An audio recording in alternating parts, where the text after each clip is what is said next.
ఇంటిలో దేవుడి పటాలకు ప్రతిమలకు మనం పూజలు చేసుకుంటాం. బాగా డబ్బులున్న వారైతే ప్రత్యేకంగా దేవుడికి గది నిర్మిస్తారు. చిన్నపాటి ఆలయంలో దాన్ని మారుస్తారు. అదే సామాన్యులు అయితే తమ ఇంటిలో ఒక మూల దేవుడికి ప్రత్యేకంగా ఏర్పాట్లు చేసుకుని ప్రతిరోజు అక్కడ పూజలు చేస్తూ ఉంటారు. దేవుడికి అల్మరాలలో ఒక అరగాని ప్రత్యేకించి ఒక మందిరం కానీ లేదా ప్రత్యేకంగా ఒక గదిని కానీ ఏర్పాటు చేసుకుంటారు. అయితే ఇంటిలో ఎక్కడ వీలు దొరికితే అక్కడ దేవుడి గదిని ఏర్పాటు చేసుకోకూడదు. దేవుడి గది కోసం కూడా వాస్తును పాటించాల్సిందే.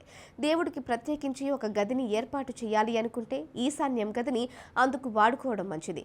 అయితే ఈశాన్యం గదిలో ఎత్తుగా అరుగు కానీ మందిరం మాదిరి కానీ కట్టడం కానీ నిర్మించకూడదు. దేవుడి పటాలను ఈశాన్యం గదిలో దక్షిణ పశ్చిమ నైరుతిలో పీఠం వేసినా కానీ ఏదైనా మంచి వస్త్రం వేసి దానిపై పటాలు ప్రతిమలు ఉంచి పూజ చేసుకోవచ్చు. పటాలను గోడకు వ్రేలాడదీయాల్సి వస్తే దక్షిణ పశ్చిమ గోడలకు వ్రేలాడదీయాలి. ఈశాన్యం గదిలో దక్షిణ పశ్చిమ గోడలలో గల అల్మారాలలో దేవుడి ప్రతిమను ఉంచాలి. ఈశాన్యం గదిని దేవుడి గదిగా ఏర్పాటు చేయటం వీలు కాని పక్షంలో తూర్పు ఉత్తర పశ్చిమ దక్షిణ వాయువ్యాలలో దేవుడి గదిని ఏర్పాటు చేసుకోవచ్చు. నైరుతి ఆగ్నేయ గదులు మాత్రం దేవుడి గదులుగా చేయకండి. ప్రత్యేకించి దేవుడి గదిని ఏర్పాటు చేయటం అనుకూలం. కానీ పక్షంలో గృహంలో ఏ గదిలోనైనా సరే నైరుతి ఆగ్నేయ గదులలో అలమరాలలో కానీ పీట మీద కానీ దేవుడి పటాలు ప్రతిమలు ఉంచుకొని పూజించవచ్చు. అయితే దేవుడి పటాలు ప్రతిమ తూర్పు ఉత్తరాలకు దేవుడు అభిముఖంగా ఉండాలని, మరికొందరు పూజించే వారి ముఖము తూర్పు ఉత్తరాలకు అభిముఖంగా ఉండాలని చెబుతున్నారు.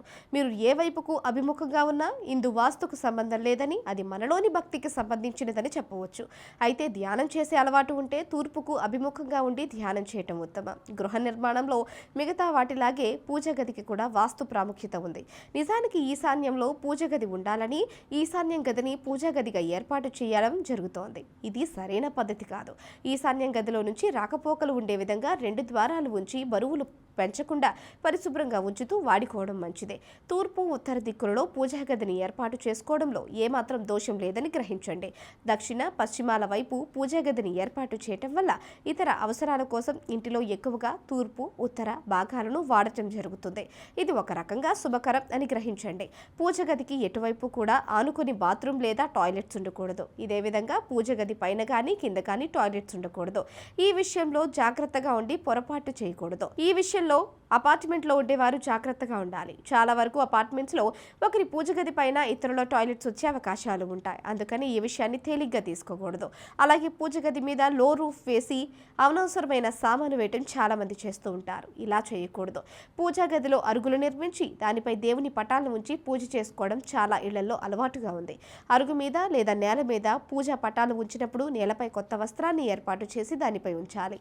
నేలపై కూర్చొని పూజ చేయకూడదు. చాప కానీ వస్త్రం కానీ వేసుకుని దానిపై కూర్చొని పూజా కార్యక్రమం నిర్వహించాలి. పూజా గృహంలో నిత్య దీపారాధన ఎంతో శుభకరం. ఇక చాలా మంది తమ పెద్దల ఫోటోలను దేవుడి ఫోటోల పక్కన ఉంచి పూజించడం అలవాటుగా ఉంటుంది.